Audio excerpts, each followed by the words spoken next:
ako na muna magbayad yung ngayong buwan para at least hindi hindi ba maputol.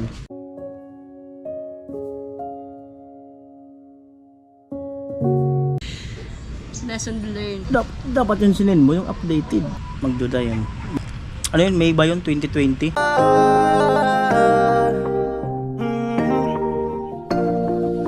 Kung sa pagtulong ng usapan ko, yan ulit sa kalam. Wala na akong masasabi sa taon. Pumulit sa inyong lahat at alas 4 ng hapon at pupunta po tayo kina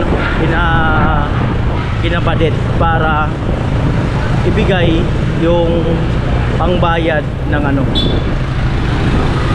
pangbayad ng wifi nila na galing kay Kuya Luis.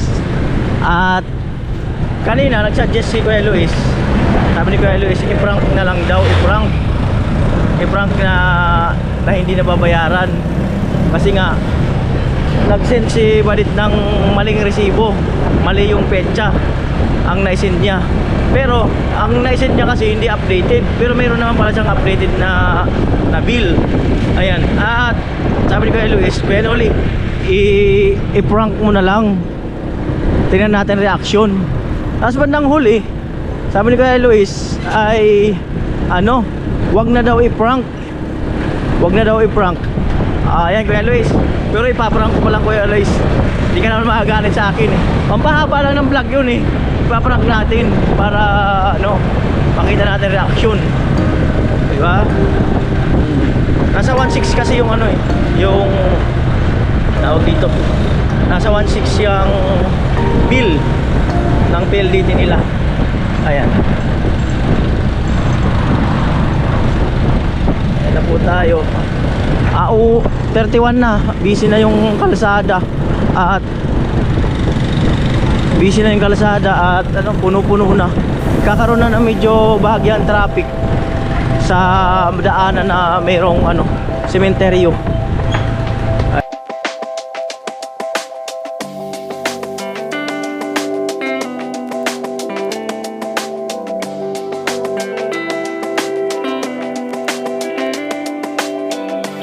Ganda ng motor doon, no? Ganda ng motor. At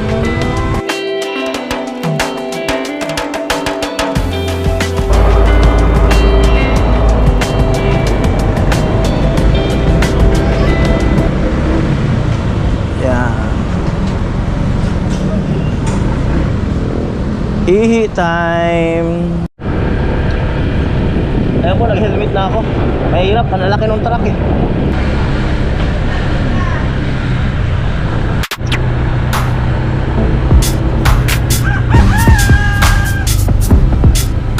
Na tayo mga kamuli.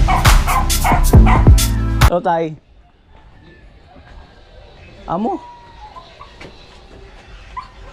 Traffic niya sa nabuwa. Opo, sila Balit? CCR. CCR talaga? Hello. What's... Ano na yung PLDT? Okay na? Meron pa? May signal pa? Meron pa. Pero kanina bigla siyang nawala? Ito 418. Dito na tayo sa kina Badit. At naalala mo yung nag-send ka na maling resibo? Opo. Sa PLDT. Wala. Na si Kuya Luis. Ano? Nagduda tuloy sa atin. Eh? Oo. Ayaw tanggapin yung paliwanag ko. Hindi, kahit pakita ko dun sa Gmail, binigyan ako ng example ng pagbayad.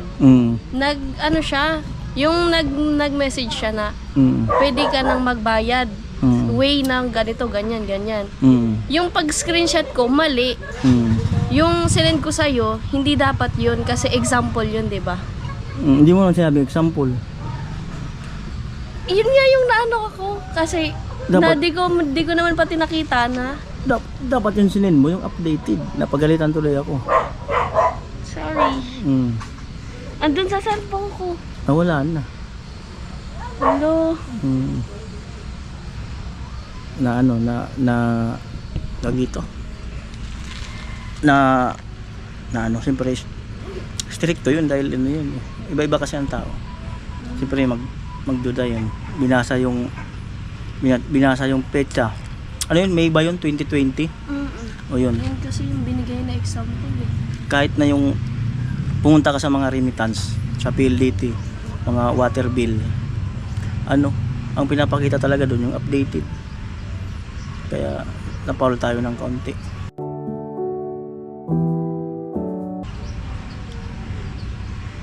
Hindi ko in-expect. Paano yun?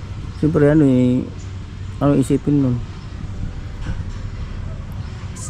Mistake ko yun. Kasalanan ko yun eh. Hindi ko talaga alam. Yung basta na lang kasi ako nag-screenshot, di ba, kuya? Di ba nag-pop up yung message nung yung PLDT. Tapos basta na lang ako nag-screenshot, sinend ko sa'yo. Eh di na ako gaanong nag-scroll down.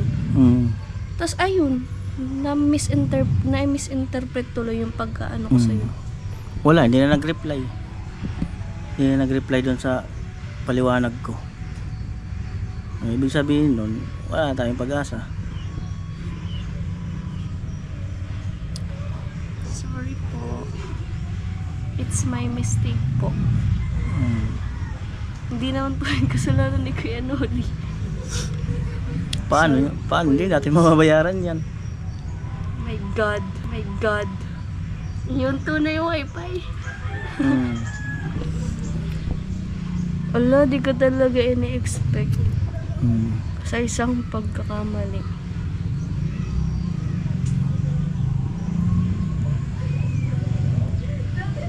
Tapos sabi ko hindi naman ho yan yung mali lang kako ang na-send na tag dito.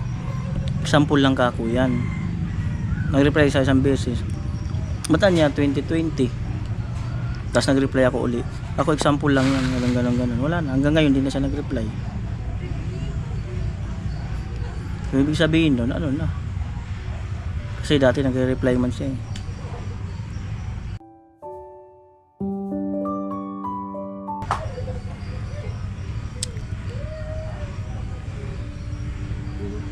It's my fault. Sorry po. Paano yung problema natin? Paano natin solusyonan yan? Buwan-buwan yan. Tapos buwan-buwan yan. Tapos yung dating sabi niya, sagot niya yung PLDT. So ibig sabihin tuloy-tuloy, kaya lang magkaroon ng pagkakamali. Paano ngayon yan? Wala ko yun, Luis. Sorry po, na-miss lang po yung pagbigay ko ng information. Siyempre may mga tao na yung batag dito? Yung sa mga detalye ba? Opo, alam ko naman. Ano tawag nun? May tawag dyan eh. Masyadong sinasaliksik talaga yung Nagulat nga ako, nakita niya yung 2020, May 2020. Kasi di ko naman talaga tinignan, sinend ko lang sa kanya. Paano kaya yun? May proof naman po ako, pero yun nga po yung nagkamali lang ako ng pag-send ng screenshot. Pero totoo naman po talaga yung yung message ng PLDT. Yung pagkakamali ko lang po yung pag-screenshot po.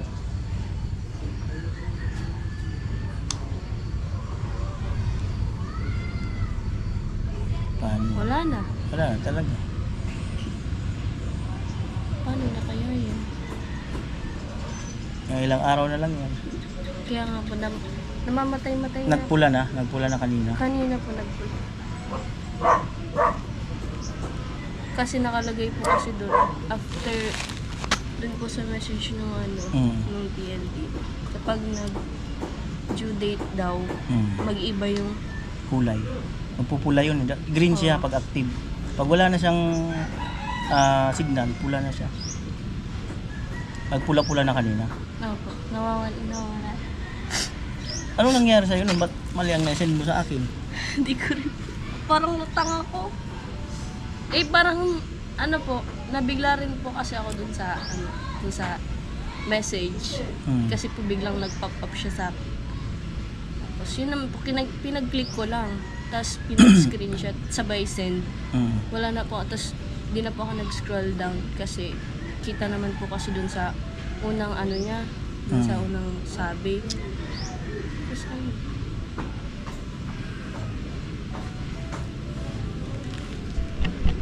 Ano yun, balik to ano kayo? Balik to PC Wi-Fi kayo dyan.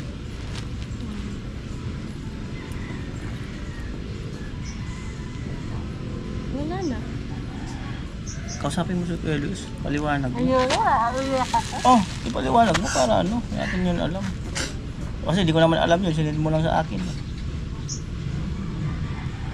kailangan ko talaga mag-explain kasi kasalanan ko. Ano po, Kuya Luis, sorry po, na-miss, ano ko lang po yung pagbigay ko po ng information kay Kuya Noli. So, inamin ko naman po na kasalanan ko yun. Nag-message po kasi yung PLDT sa akin by Gmail po. Then, nag-pop up po yun. Then, pinag-click ko lang po. Then, sabay screenshot. Tapos, sinend ko po kay Kuya Noli. Di naman na po kasi ako nag-scroll down. So, yung naisend ko po kay Kuya Noli is example lang po ng kung paano magbayad dun sa PLDT. Eh ako po, alam ko naman na po kung paano yung way ng pagbabayad ng PLDT. So, nakalagay po pala dun is ano, yung example is noon pa. Parang ganun po. Sorry po.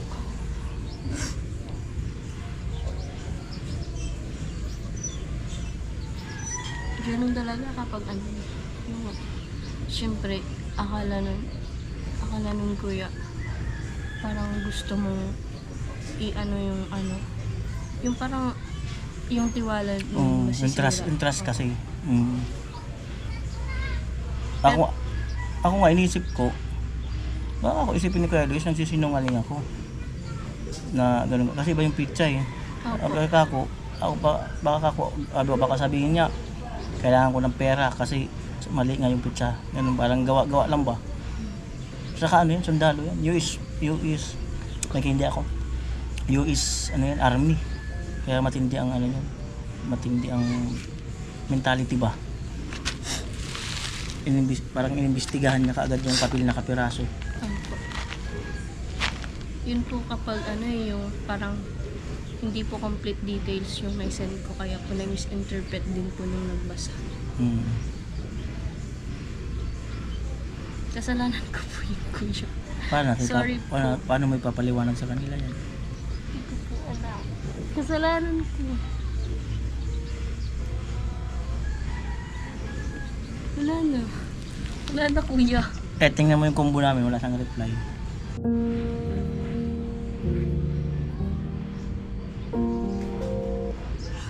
Wala akong ano. Walang ano?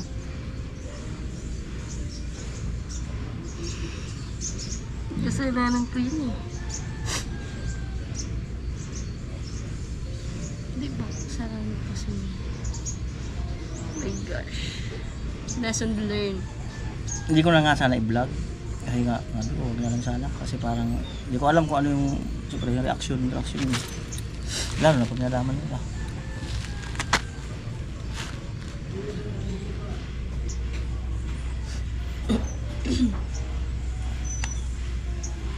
Back to normal na naman ulit.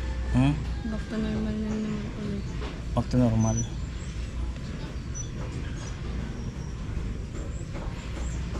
Siguro ano, bayaran ko muna yung bili ngayon. Bayaran ko muna. Malay natin sa susunod na buwan mag ano siya, di ba, makapag-isip-isip. Wala ko yan. Ako na muna bahala nung ano, nung itong buwan na to. Ba't kasi ganun? Mali yung pagkusend ko.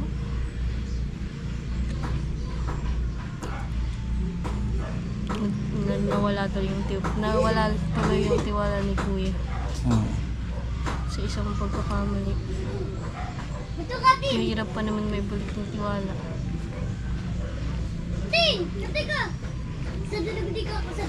Ayan, siguro ano,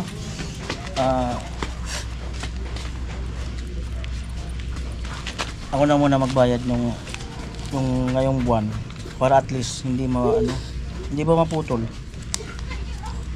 Ang na yan eh. Oo nga, seryoso. Oo nga, tampo nga. Ayoko din ipasa sa'yo yung ano. Parang ayaw ipasa yung ano.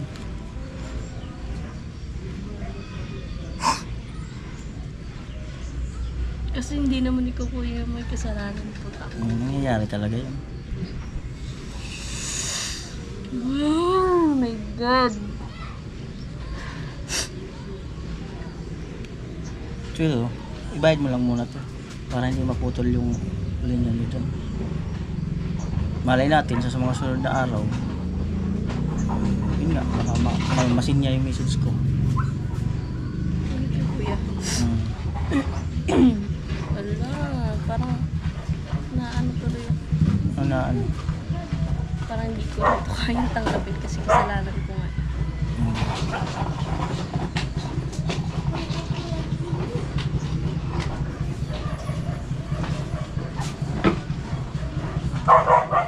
Kuya. Ano? Ganun talaga.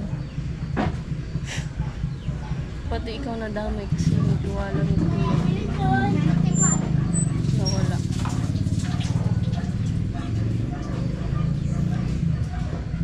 Bali, magkano yun? 1.6 di ba? 1 or 1.7 gano'n? 1399. 1.3 ba yun? 1399. 399. Okay. Sa'yo na yung sukli. Ang pambili gasolina. Pag nagbayad ka sana, pambili mo gasolina. Ay, sa Gcash lang pala yun, di ba? Sa Gcash lang. Ano kuya? Parang ayoko tanggapin. Okay na yan. Pero Kuya Luis, sorry po. Hindi ko talaga kasalanan ko po yun, kuya. Please, I'm begging you po. Kasalanan ko talaga yun. Mali yung details na naibigay ko po kay Kuya Noli. Eh ako naman talaga yung may hawak nung di ba? Ikaw nag ano. Paano na kaya yun? Ba't kasi ako nalulutang? Ewan ko sa'yo.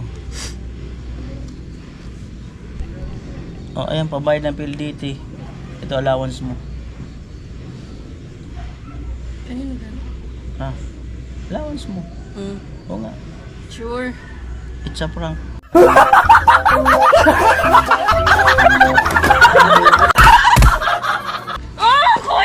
Ginabahan ako!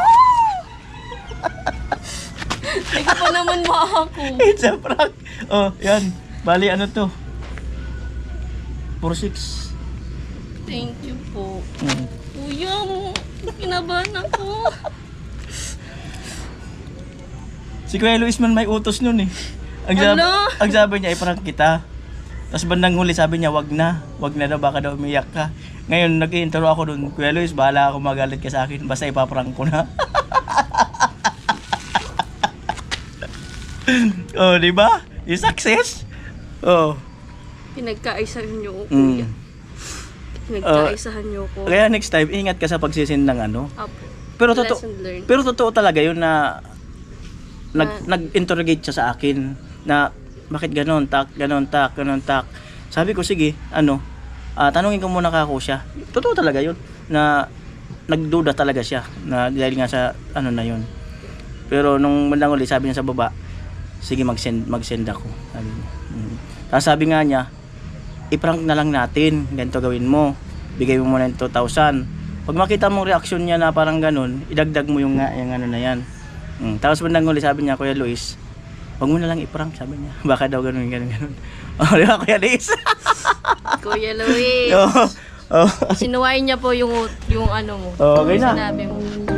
Thank you po, Kuya Luis. Sana po hindi magbago yung tiwala niyo.